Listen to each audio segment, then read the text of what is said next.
Sounds good. All right. I would like to remind everybody to please log in to the link that was attached to the scheduled Grand Rounds invitation.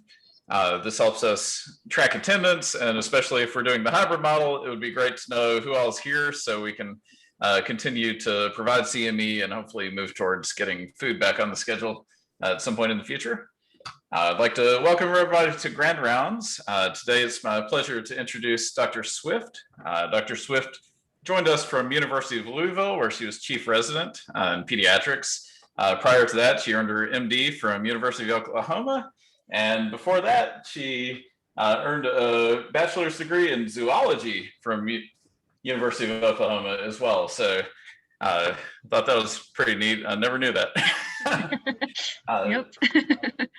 As everybody, or most of the folks here know, Dr. Swift is one of our pediatric hospitalists, and she also has assumed the role of program director, which she picked a great year to do that. And I think she's going to talk about some of her experiences with all the confusion and changes on the interview trail, which will be a really neat topic. So I will turn it over to Dr. Swift.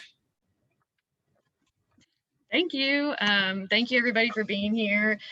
For people who just hopped on Zoom, we're doing a hybrid. So there's a couple people in the audience and then obviously the people logged in. And so, yes, I took over as program director kind of when the pandemic started, and we had a lot of changes due to the virus. And so I kind of wanted to look at what virtual recruitment season looked like and what our plans will be moving forward, hopefully.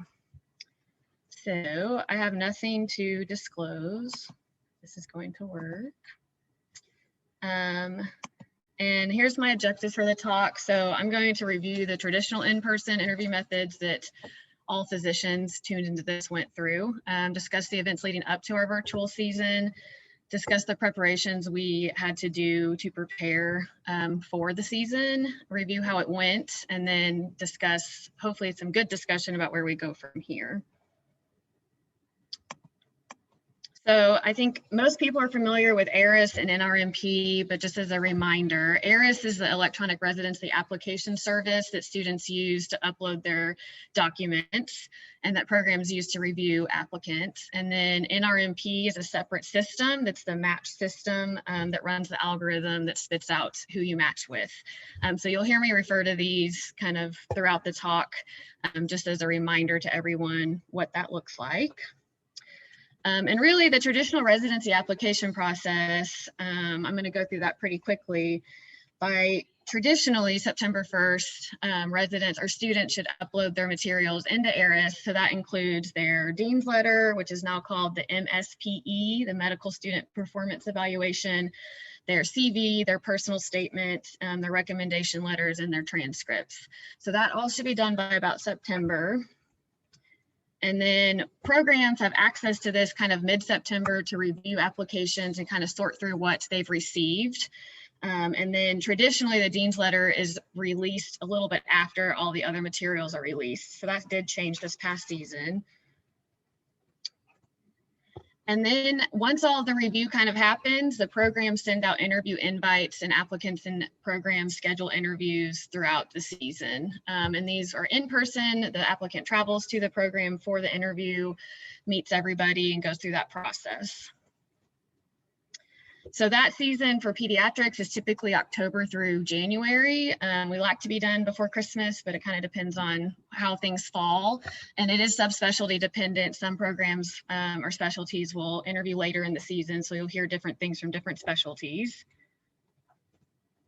And then after all of that said and done, everyone goes through the interview process. Applicants sit down and make their rank list, and programs with their residency recruitment committee sit down and make their rank list and go over everyone that they met with and come up with the list. So I think that's kind of a stress-inducing process for both applicants and programs. And then in March, all of that is uploaded and submitted in NRMP, and the match comes out and you get your job for the next 3 years in pediatrics. So I always joke it's kind of a weird way to get a job. You interview with lots of different places. If you have family that's not in medicine, they do not understand it while you're traveling all these places, and you can't just go to the place you like. So I always thought that was a funny conversation. So the next thing is I'm going to jump through some articles and kind of talk about why face-to-face interviews are beneficial and why we've been doing them for so long. And really, this article came out in Academic Pediatrics by a couple pediatricians in Michigan, program directors, and they really honed in on why face-to-face interviews are beneficial. So it really gives an opportunity for the program to highlight its strengths, and then it also lets the applicants in person assess what the culture is, and it lets the program kind of see how the applicant is in person, and that kind of interaction is much different over a computer screen. They cited that candidates have valuable interactions with the program leadership and the residents. They can assess that overall culture and fit of program and the camaraderie between the people at the program. The pre-interview dinner serves as an informal gathering, and that really fosters that open dialogue between residents and applicants that you kind of lose that access in the virtual setting. And they did say that applicants report the interview day, so that face-to-face day really does heavily influence their match list. And I always talk about with applicants, that feeling you get when you're there with the people, that's the important thing that helps you make your list. So I think thinking about those things, we probably all thought about those things when we sat down to make our list as well. There are some cons to interview day face-to-face, and it's a significant financial and educational cost to the face-to-face interviews. This article cited that one internal medicine program's annual cost to recruitment was $148,000 because they're paying for hotel rooms, lots of meals. I would guess that's a pretty large internal medicine program, but that's a huge chunk of their budget, right?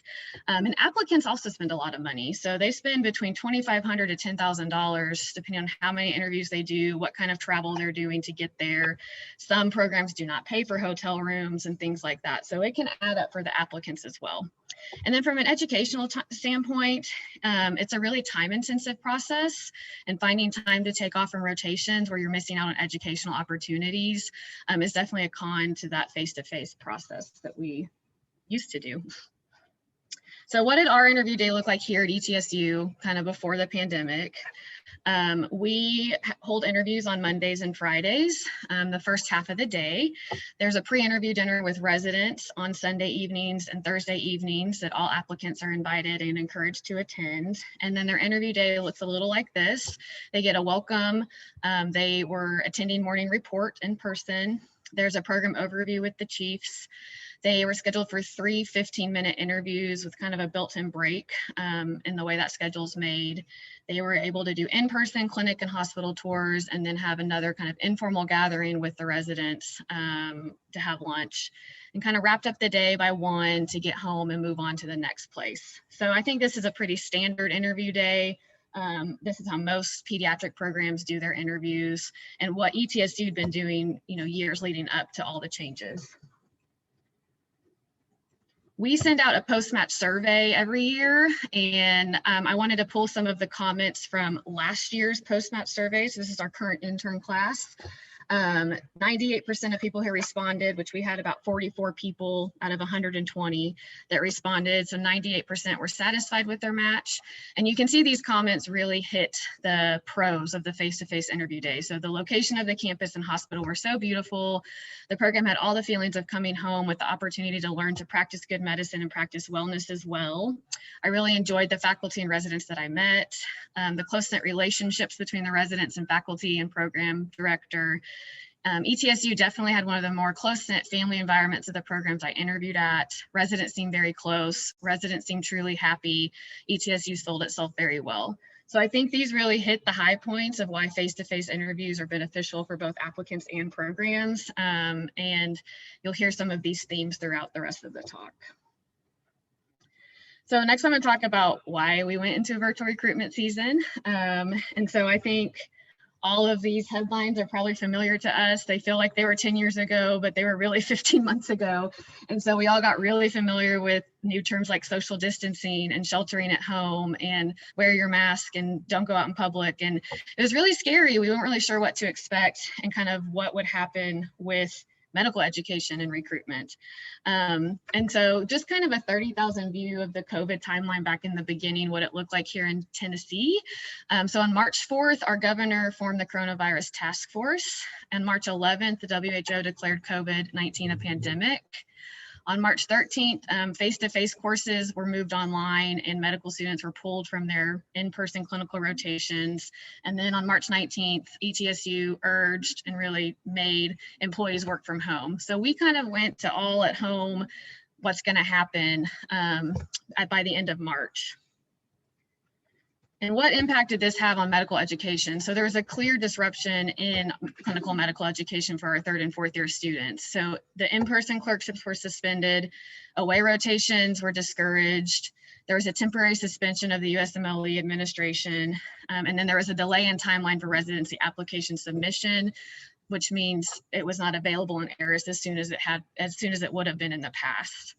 And then at this point, we were like, this is definitely going to disrupt recruitment season, but what is going to happen? We weren't really sure. And so back to this article from Dr. Burrows and Dr. Wolf, they did a review of places that had piloted web interviews. And so there was 8 programs in the past who had piloted offering face-to-face versus web interviews for the recruitment seasons. And I know this is hard for you guys to read, but the people at home can see it. But basically the 8 programs, it was ranged from 2010 to 2020 when they offered these various web-based interviews. And they cited that as expected, there was decreased cost and time commitments with the web-based interviews. But applicants and faculty generally preferred face-to-face because there was a perception that they could represent themselves and kind of develop that rapport better face-to-face. So I think these are kind of obvious things, but kind of seeing it in a research setting is helpful. And then many authors concluded that web-based interviews would be a reasonable adjunct to face-to-face interviews, but not a replacement. So that's kind of the research we had leading up to this. There haven't been a lot of programs that have tried it. And as we know, 2020 forced all of us to adjust. And some of the first programs that had to adjust to virtual interviews were the surgical fellowship programs. So they hold their interviews in March. And I'm going to come back to this article and talk about some of the post-match things that, or post-interview statistics that they had. But they cited current recommendations for social distancing have prompted universal and obligatory efforts to adjust fellowship recruitment to a virtual format. So they pretty quickly had to adjust. We luckily had a little time to get ready for that.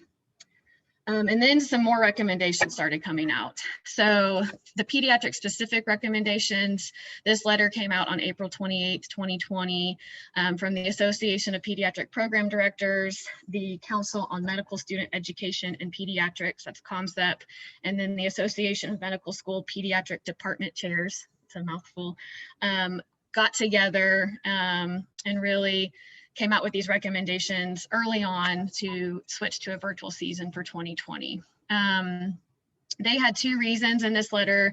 The first was to minimize the health risks of traveling during the pandemic.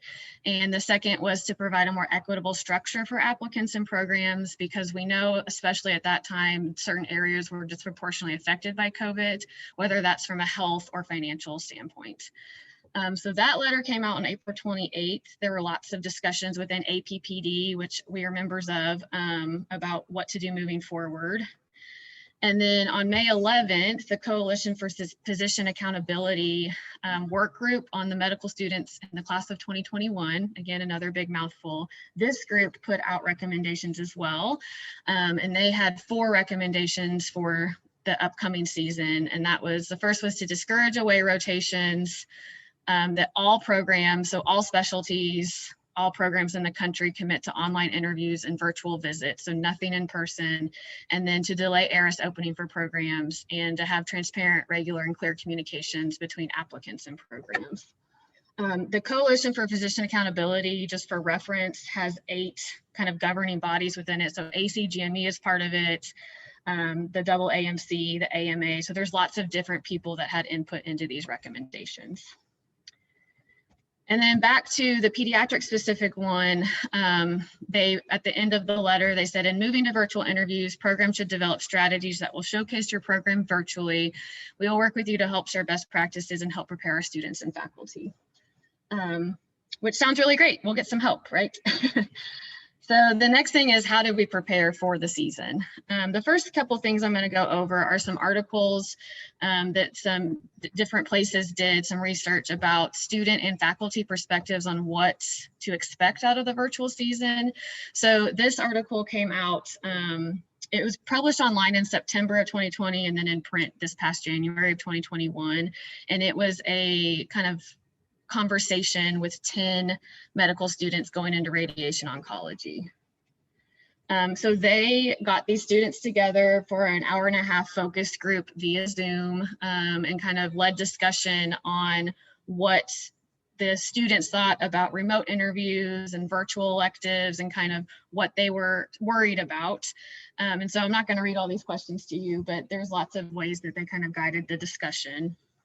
And then they came up with from the interview transcript, they took kind of all of that language and grouped it into a content organization matrix, which is what you can see on the screen, and did inductive content analysis that revealed 3 major themes. So themes that students are worried or their concerns about what's going to happen with virtual interviews. And so they, what I liked about this paper is that they, offered recommendations. They didn't say like, this is a problem, but didn't give us anything to do with it. So the first theme was about the challenges about learning about the culture of a residency program in city. And I'm going to sound really repetitive throughout this talk, just FYI. You'll hear this a lot. And so they were worried, there wouldn't be opportunity to interact with the people like you would in person. You couldn't really experience the culture of the program and really couldn't see what the residents' lifestyles were like in the city they were in. And so their recommendations, they wanted programs to create opportunities for these interactions. So whether that's a virtual elective, kind of those informal virtual webinars where you get to meet, like a meet and greet, including applicants or students into the virtual conferences, inviting them to those so they can kind of experience more than just that half-day virtual interview. 100% of these students favored on-site visits, which was not possible, but they also talked about creating a web page that was dedicated to more of the city housing, what the restaurants are like, different attractions within the city. The next theme was around obtaining accurate, objective information about residency programs. So there was concern that websites wouldn't be accurate or up to date, because oftentimes, some programs don't keep their websites accurate or up to date, if you've done any research. And so they recommended definitely kind of looking at the website, redoing it if you needed to, adding more videos, taking away large bodies of text so it's more user-friendly to navigate. And then the third theme, which wasn't actually didn't come up that much, but they were concerned about how to best present themselves during the rotation season. So definitely in radiation oncology, they do away rotation. It's very competitive. You want that audition rotation in a program you're interested in, and that was being taken away from them. And so their recommendations were not necessarily to have a virtual elective for learning about radiation oncology, but more to learn about the culture of the program. So using the virtual elective in a different way so that they could foster mentorship and possibly get recommendations letters as well. And so ultimately they said, we recommend programs focus resources toward portraying the culture of their program and city, accurately depicting program information, and offering opportunities for virtual electives that increase applicant exposure to residency program culture. The next article comes from my residency alma mater, University of Louisville, and this came out, it was published online in December 2020, so kind of after the season was over, but I think is useful for thinking about the future. In this, they did a survey of medical students and faculty participating in the interviews. So they had a little different surveys, but kind of hit on the same themes. They were given a demographic survey and then a 24 Likert survey, 24 item Likert survey, and they had to rate each statement 1 to 5, 1 being strongly disagree, 5 being strongly agree. And so these are things like, I would prefer group interviews. I believe match success will go up as a result of remote interviews. There's a lot of different themes that they asked about and whether or not the students and the faculty agreed or disagreed with those. And so from a student perspective, the most agreement was that virtual interviews would not allow students to fully understand the city or program, and that students would prefer in-person interviews over remote.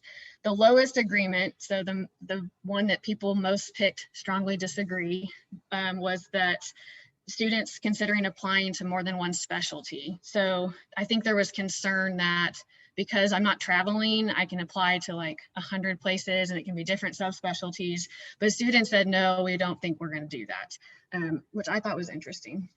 And then the faculty survey was similar questions and definitely had similar themes. So they showed the most agreement and concerns that remote interviews would limit the student's ability to fully assess the program and city. And then again, had the lowest agreement. So picked strongly disagree about students preferring remote interviews and preferring group over individual. And so what that looks like in a text way is that students prefer the in-person interviews. Because of the pandemic, they would prefer individual interviews, so one-on-one, not group interviews over the computer screen. The continued theme of not being able to assess the program and city as well in the virtual format, and then programs must continually evaluate what works and does not and make changes along the way.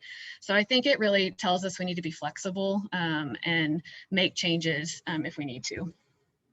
And then finally, another kind of preparation article. This came out in October of 2020 from the Journal of Graduate Medical Education.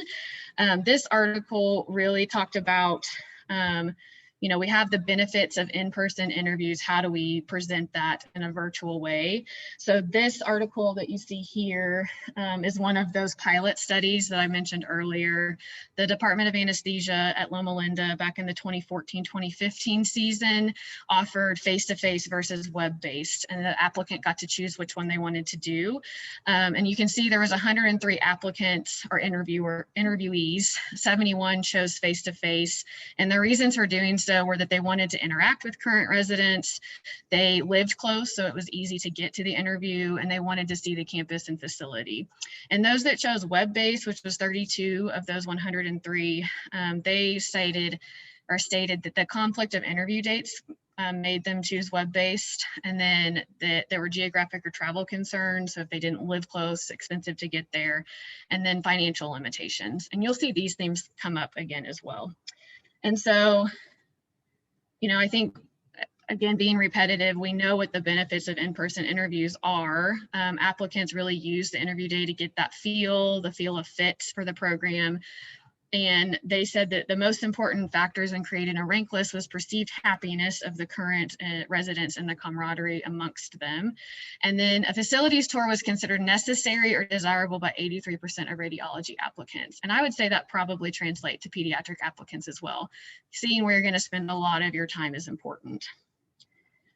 So this article offers some virtual recruitment strategies that we can use to kind of showcase those benefits of face-to-face. And they said we need to find innovative ways to help applicants garner similar information and experiences in that virtual space. So the first is social media. The last study done on social media and residency recruitment was in 2012.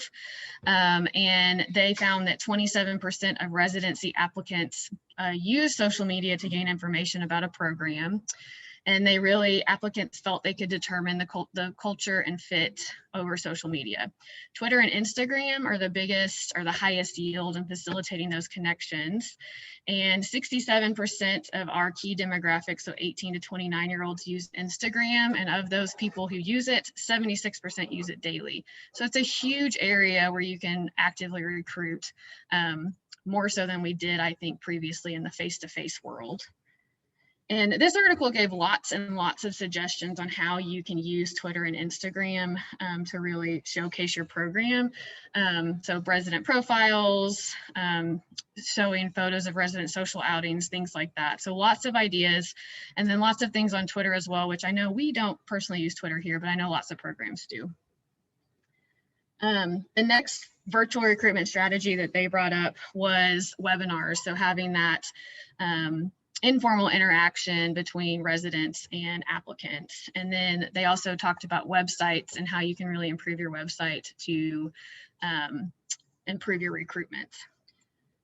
And they gave lots of ideas for that as well, which I'm not going to go through all of because I have specific examples from our program. And And they concluded that virtual recruitment may lead to new practices and opportunities that last beyond the pandemic. And the interview season will be most successful by ensuring known benefits of in-person interviews are approximated through innovative interview and recruitment strategies. So that means improving our websites, improving our social media presence, creating virtual tours, and really trying to showcase our culture on the computer. So that kind of leads you to what are we going to do for our virtual interview day. And these discussions started happening early, in April, and things started coming out to help us prepare over the next several months. So the first thing is the APPD's coordinator group. So there's a large group of coordinators within the APPD came up with this really wonderful recruitment action team resource toolbox, and they put it on the share warehouse, which is open access to people who have access to APPD. So they didn't wait to get it published and anything. So we had it pretty immediately, I want to say in July probably, to really start using. And they had tons and tons of documents to help us plan for this recruitment day. So this is the table of contents of things that they included. And so underneath all these, there were lots of things as well. So they had things to remember, so documents and templates that you can use to make your own, put your own language and signage on, checklists for both, interviewers and interviewees, lots of ideas for social events and marketing tools, some meeting and interview tools, so kind of how to use Zoom effectively in the virtual interview space, and then lots of training materials that we were able to use with our resident recruitment committee. So Zoom training, how to have equitable interview strategies and do holistic reviews of applications, and then implicit bias training as well, which we took advantage of with our RRC pretty early on to kind of go over all of that. And then what else did we do from a social media and recruitment standpoint? So we started an Instagram.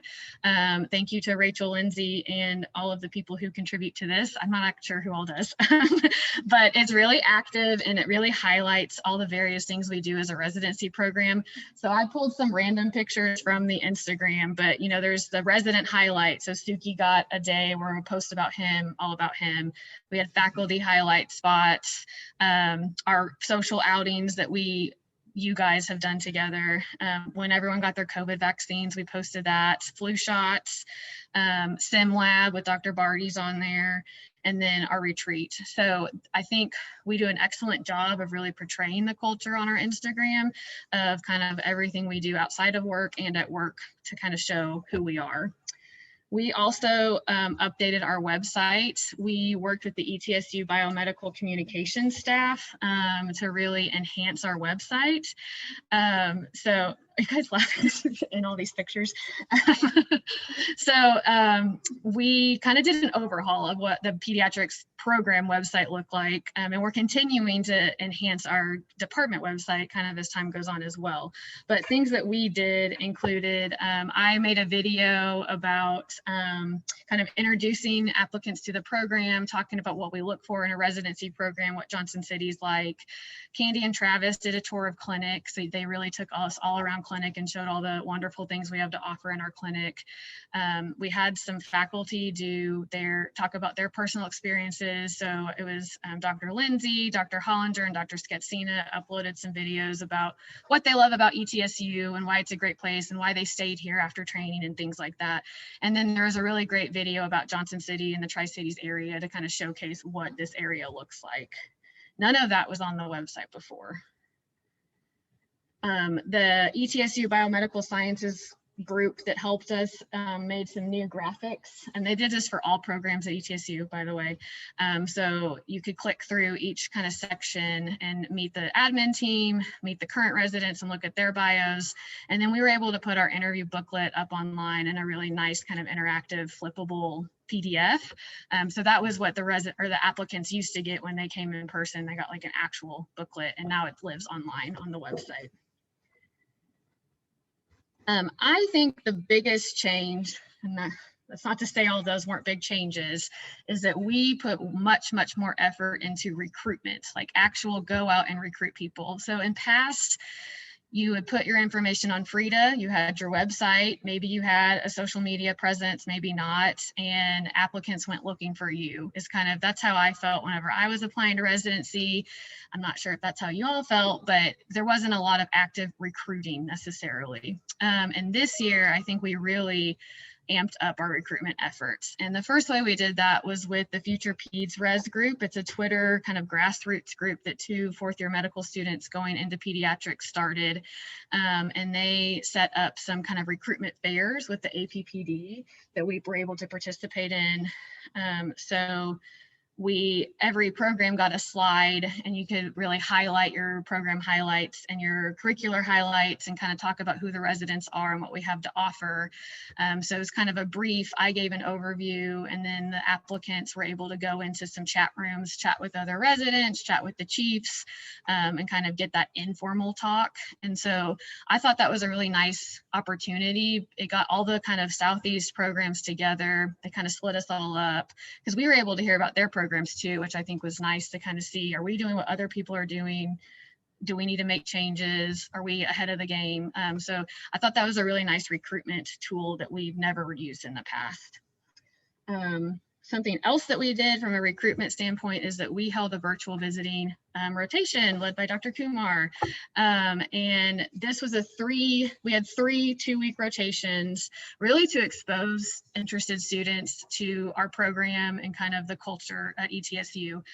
So there were various things throughout the 2 weeks. They did get some kind of intern boot camp type topics. So they had didactics over these things you see listed.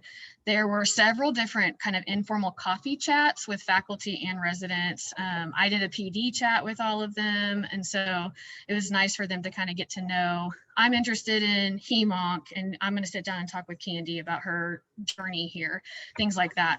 And then we did make them do the IHI basic certificate quality and safety. So it kind of, you still got something academic out of it, I would say, which is really helpful going into residency. That's nice to have that background.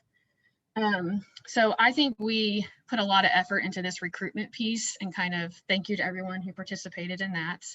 And then what did our interview day look like after that? So we had to get rid of every interview had that pre-interview event.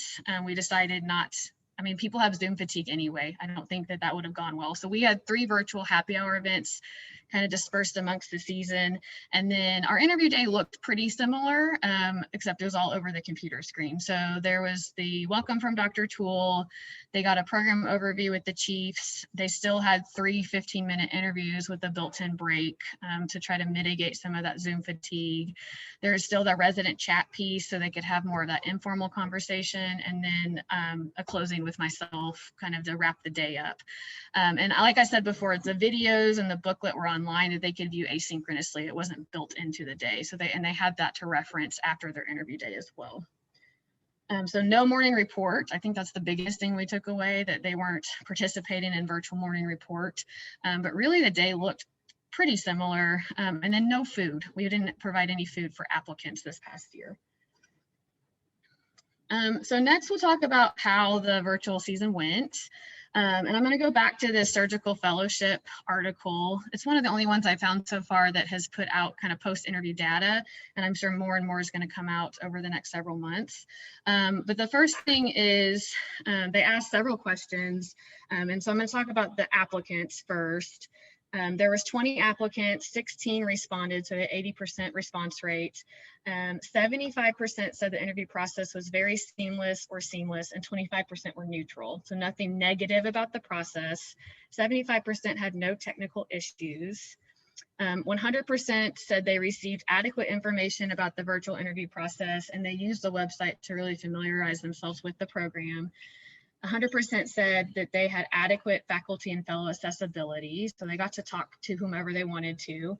And then 100% said they reported very good or good understanding of the program after the virtual interview day. So pretty good numbers in terms of kind of experiencing the program and the people at the program.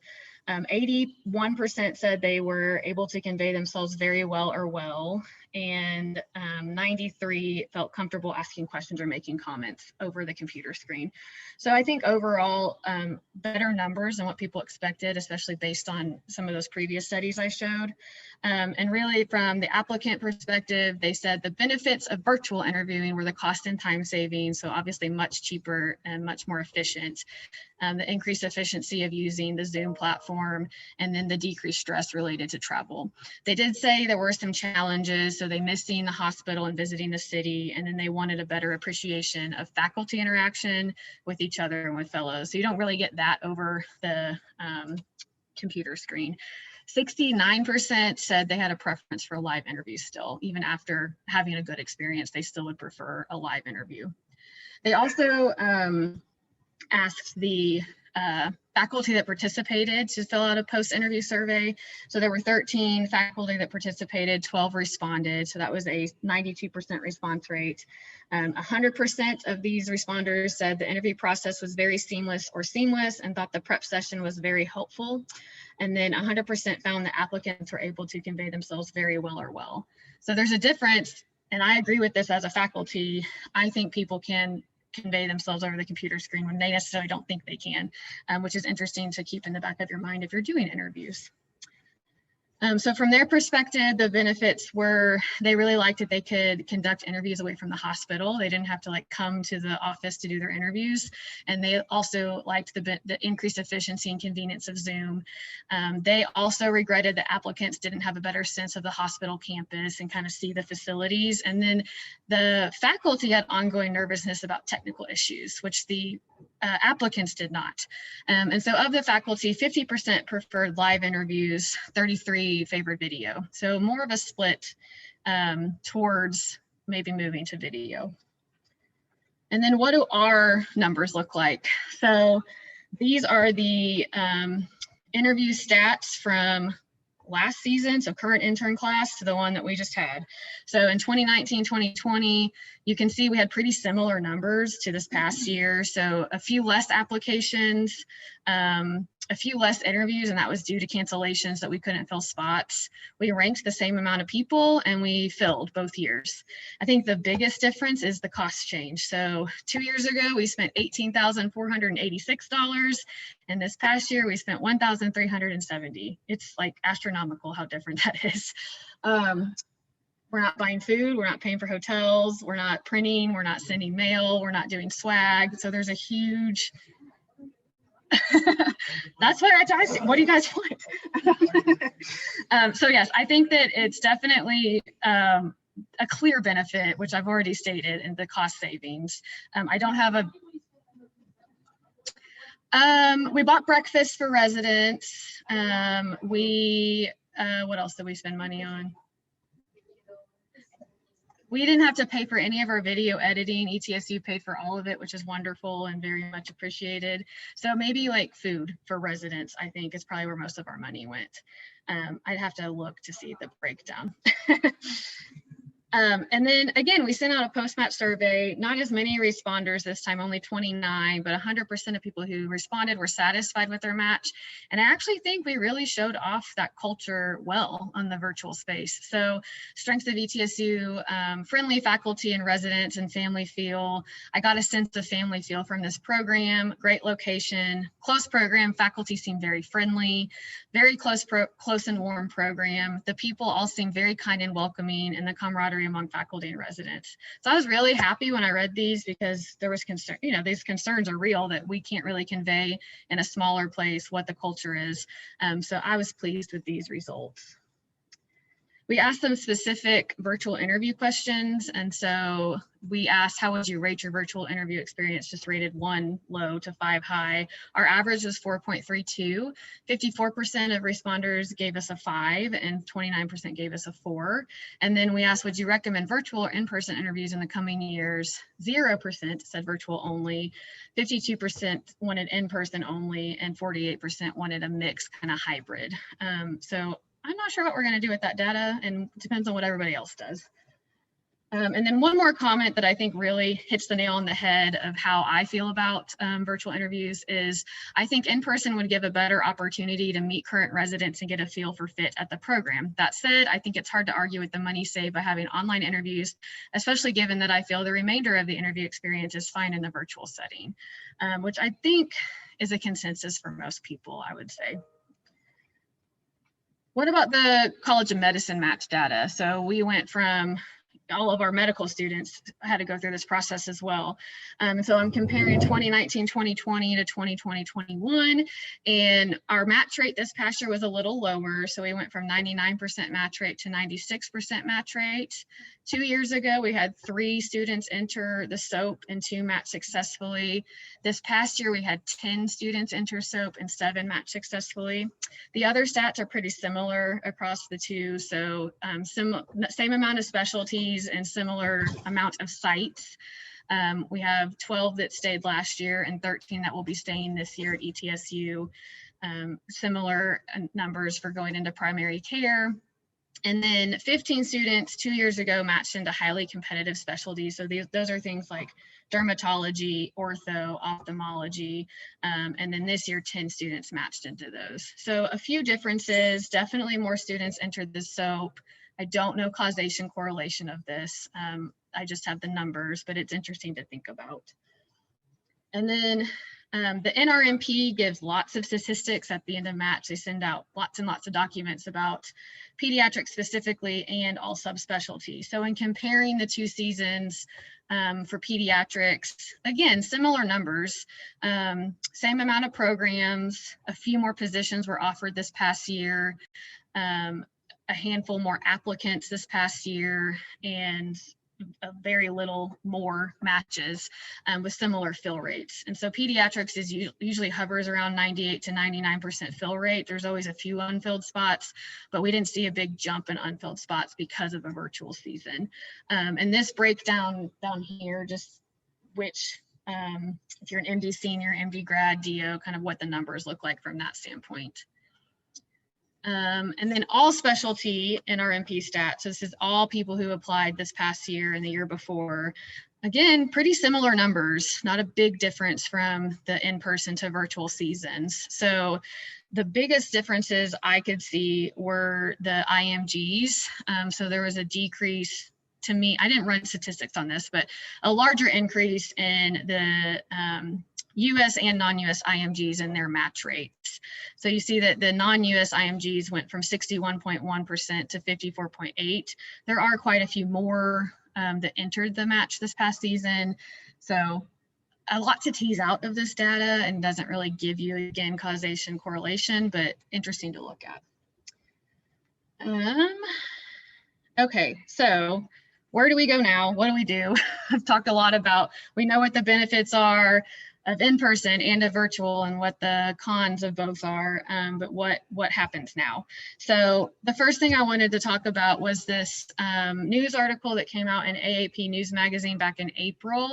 It was these physicians, one's an APD and one is the Residency Recruitment Co-Chair at the University of Hawaii. And so they published this in the news magazine. And, you know, they said, we adapted, but what do we do now after this? And so they stated some benefits of virtual interview season that we could definitely use to transform recruitment in the future. So it naturally expands and diversifies the program's applicant pool. There's increased convenience in scheduling. The cost savings of foregoing traveling for applicants is huge. And then we live in a Zoom world now, remotely conducted interviews and meetings. It's modern, it's the new normal. And so they said they think that any program that reverts to anything that doesn't have any virtual aspect, they will be the outliers, which is interesting. I'm not sure about that. And then kind of beyond the match, we got through the season, we got through the match, we filled great. We need to keep scrutinizing our recruitment processes and strategies. And then we need to prepare for our new intern class. So You'll hear me probably say this a lot over the next several months, but these new interns have had just in general less clinical inpatient and outpatient exposure and widely variable clinical exposure. So you may have someone who had a very normal, they were able to do their AI, they were able to do everything in person, and then someone who did something completely remotely. And so really thinking about designing individualized learning plans for these students, or they're going to be interns at that time, and create that tailored plan so they can be successful. And then for faculty, we need to adjust our expectations for our new classes and our rising supervisory residents, because their experience as pediatric residents has also been different because of the pandemic. And the next thing was this invited commentary that was Dr. Wright in Seattle. He put out in December. And he's really a proponent of continuing virtual interviews beyond the pandemic. He did cite another surgical fellowship article where 94% of the applicants were satisfied with performing interviews online. 89 did feel the inability to visit the city and institution was a drawback, but 89 also believed the cost savings was an advantage. 76% of applicants recommended continuing virtual interviews in the future. So that's a big, I don't know the raw numbers, but that's a big proportion saying let's keep doing this. And then 100% of faculty recommended use of virtual platform. So a little different than the other numbers I've shared so far. And I think, like I said, more and more data is going to come out about this. He commented that, you know, the financial impact of interview season for programs and applicants can be immense. I think we recognize that and know that. The opportunity cost, if we go back to face-to-face, may further disadvantage those without the resources that others have, and then may worsen disparities in residency and fellowship applications. He did talk about the environmental costs of all the travel associated with residency interviews and fellowship. And then he commented again, kind of like what I said, the biggest impact has been on recruiting. So we've had enhanced social media, holding all these virtual open houses and recruitment fairs that I think really benefits people across the country. And so he said, given that virtual interviews are of high quality and value, and given the potential for increased flexibility, reduced costs, and reduced environmental impact with virtual interviewing, it seems clear that we should continue to use these virtual interviews on into the future application cycles. We've had a few recommendations come out as I was making this presentation. Things have been coming out. So when I started, I was like, no one said anything. We don't know what we're doing yet. So COPA, the Coalition for Physician Accountability that I talked about previously, they released these last month, and they are open for comments through today. And it's, again, the undergraduate medical education to graduate medical education review committee. So it's a little broader than last year's committee. They had lots of recommendations, but they did have one about virtual interviewing. And they said this next season, 21-22, should be virtual. And they cited controlling applicant expenses is important, ensuring equity amongst applicants is important, not taking students away from their clinical time. So there's lots of reasons why they recommended virtual interviews. And then just last week, you'll recognize some of these logos. So we got new recommendations on May 19th from the APPD, ComCep, AMSEDEC, Future Peds Res at Grassroots Twitter, and then Next Gen Pediatricians is a mentoring group for underrepresented in medicine students within the APPD. They put out their recommendations and said, we strongly recommend offering only virtual interviews for the 21-22 recruitment cycle. They had lots of reasons for that. So they stated, you know, we can get effective assessment of students and they can get effective assessment of us over the computer screen. They talked about the equity of virtual compared to face-to-face, the cost savings for everyone involved, minimizing time away from clinical endeavors, and then they also cited environmental impact. So this is important to me, and I was like, I wonder if anyone's ever actually done this. Someone has looked at the carbon footprint of residency interviews, and extrapolating data from 103 people who answered a survey. They said that, I have to read it, if we extrapolate the results of our study to all residents, the resulting CO2 emissions approach 51,665 metric tons of CO2 per year. What does that mean? Which is equivalent to the amount of CO2 produced by 11,162 passenger cars in 1 year. So it's not small, it's the real thing. And so I thought that was interesting. They included it in their recommendations. The APPD is hosting a virtual cafe to further discuss this next week. So I will be participating in that to kind of see where we are. I think that was my last slide, and I have all my references. And I want to say thank you before getting questions to the Residence Recruitment Committee. It was a weird year, and I think we did really great. So thank you guys. Thank you to GME and all their support in our website and kind of getting us all on the same page. Thank you to Dr. Toole for mentoring me through this year, to Courtney and Kim, who we definitely could not have done a virtual season without. And then to Candy and Travis, they were heavily involved in recruitment this year. I think more so than ever any chief in the past.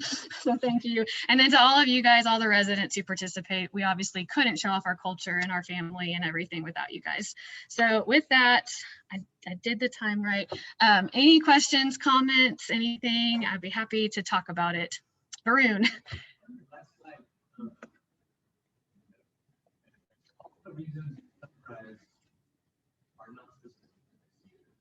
Exactly. Yeah.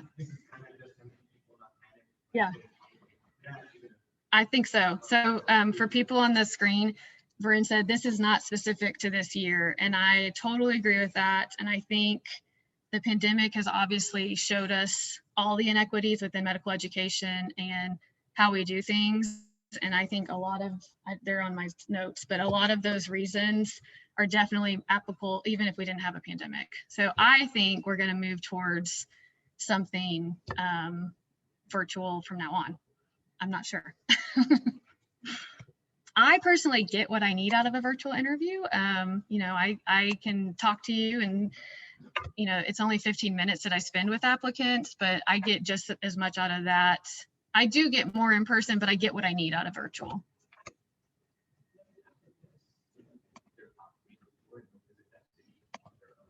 Yeah.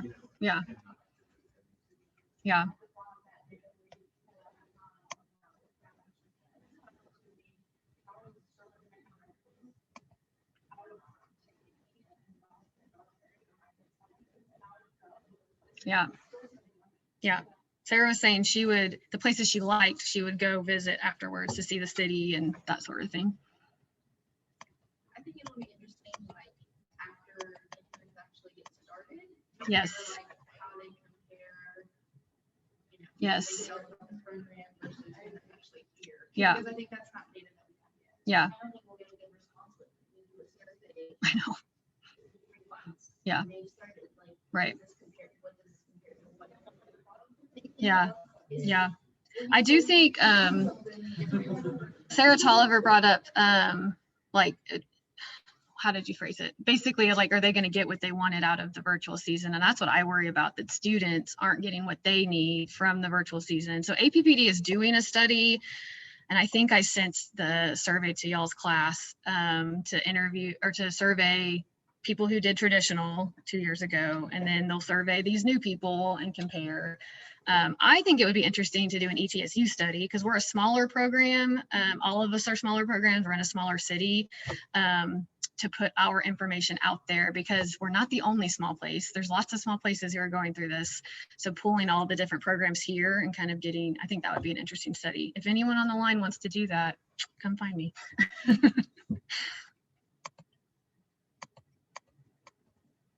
Any other questions?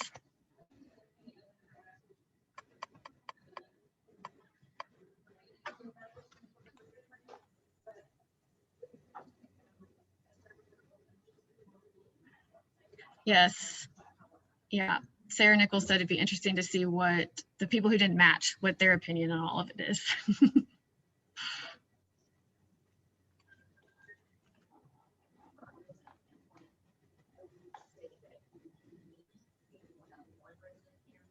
A one-on-one resident interview. Yeah. Yeah. Yeah.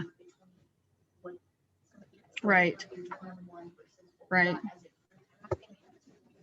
Right. But add in a resident interview. Yeah, that's a good idea. I will be honest with you, I have not really started thinking about the true logistics of what next season will look like. It will start soon, but also if there's anyone on the line who wants to join RRC, let me know. We'll get you hooked in.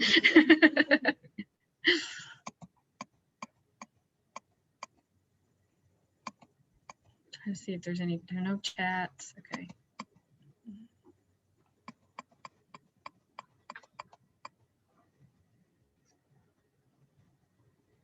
Okay. Anybody on Zoom have any questions? Well, I don't know if you're trying to talk, but you're muted.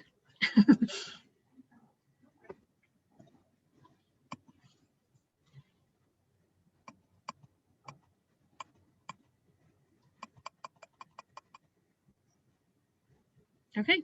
Well, thank you guys. Thanks for listening.